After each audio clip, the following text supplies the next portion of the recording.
السلام عليكم ورحمة الله وبركاته يا أجمل متابعين. ربنا يديم الحب والود والتواصل بينا دايما. هنشوف الروتين بتاعنا النهاردة ماشي ازاي في المطبخ. حلاوة الدنيا. خليكوا معايا للفيديو كده ونشوف هنعمل ايه، علشان فيه 3 وصفات بإذن الله يعجبوكم. المقطعة دي فرخة مقطعاها زي ما انتوا شايفين اهو. هنتبلها مع بعض اللي هو بيقولوا الشوي السريع. بص التوابل بتاعتنا: كمون، فلفل، ملح، نص معلقة توم باودر، بابريكا، نص معلقة توابل فراخ، نص ليمونة، 3 معالق من الخل، بشرة بصلة كبيرة، بشرة طماطم كبيرة. هننزل بالطماطم المبشورة، ننزل ببشرة البصلة كده، هننزل بالتوابل كلها و3 معالق خل والليمونة، نص الليمونة، ومعلقتين من الزيت.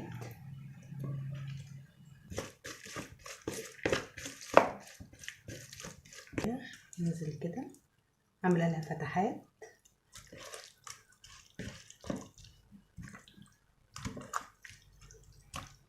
زي ما انتوا شايفين انا تبلتها اهوت. هنسيبها ساعه. انا عصقت اللحمه مع بعض، 3 معالق من الزيت، بشرت بصله نزلت بيها اصفرت شويه. هننزل باللحمه المفرومه. دلوقتي بقى هنعمل مع بعض اسهل طاجن بسله هتشوفوه. معلقتين سمنه كبار، هننزل بالبصله، اصفرت معايا البصله، هننزل بالطماطم الفريش. 3 اهي. هننزل بالمكرونه،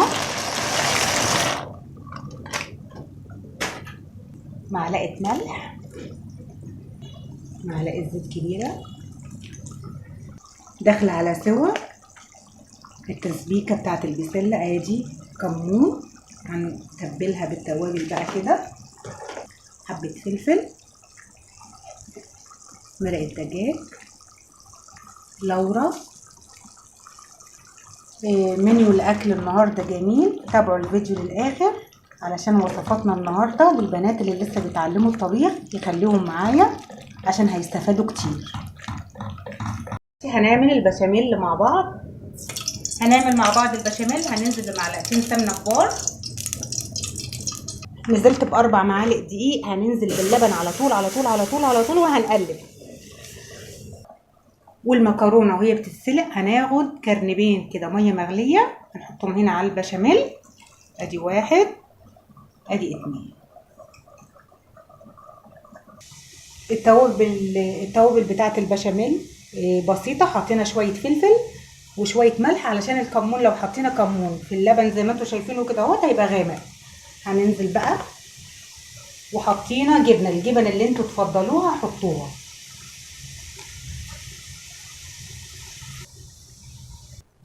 حطينا نص المكرونه اهوت، وبعدين هننزل باللحمه المفرومه المعصجه، وبعدين هننزل بالنص التاني. في بنات حبايب قلبي اللي هم اصحابي قوي قوي قوي زي ولادي طلبوا مني اعمل لهم المنيو بتاع الاكل النهارده واحده واحده، وباذن الله يا رب يعجبك.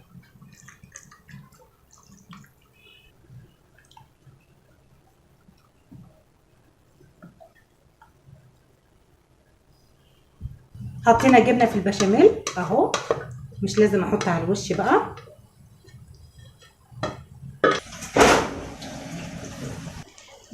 بعد ما الصلصه اتسبكت هنزل بالبسله على طول.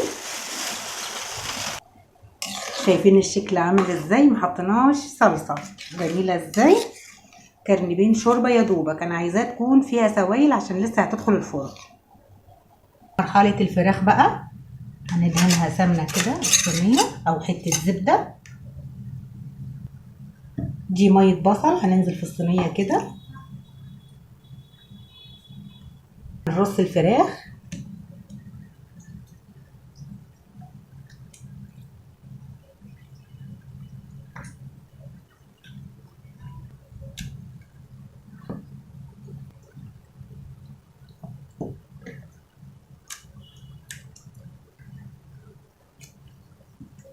الصوص اللي بيبقى نازل من الفرخه بيبقى جميل جدا اهو.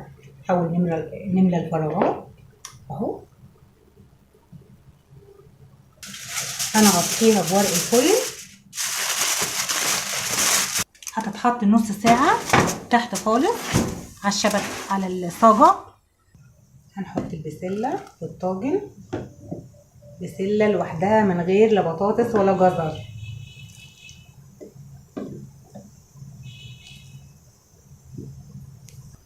هنحطها في الفرن بقى كده.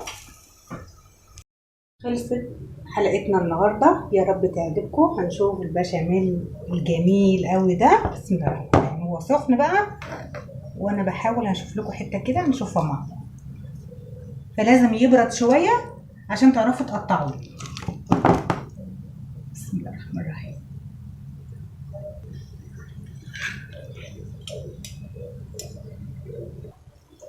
والفراخ جميله جدا جدا جدا. دي بقى الفراخ اللي بيقولوا عليها اللي بتستوي بسرعه، يعني الحل السريع. هي ساعه واحده نقعناها على ما خلصنا بقيه الوجبه معاكم. مستويه وجميله جدا، وجربوا الطريقه دي بتاعتي ومش هتندموا. شوف البسله كمان اهي، اول مره اعمل بسله لوحدها من غير لا بطاطس ولا جزر. جميله جدا جدا. قلنا نغير شويه الطاجن. بصوا الجمال والحلاوه دي. اوعوا تنسوا اللايك والشير واشتراك في القناه. اشوفكم بكل خير يا رب. باي باي.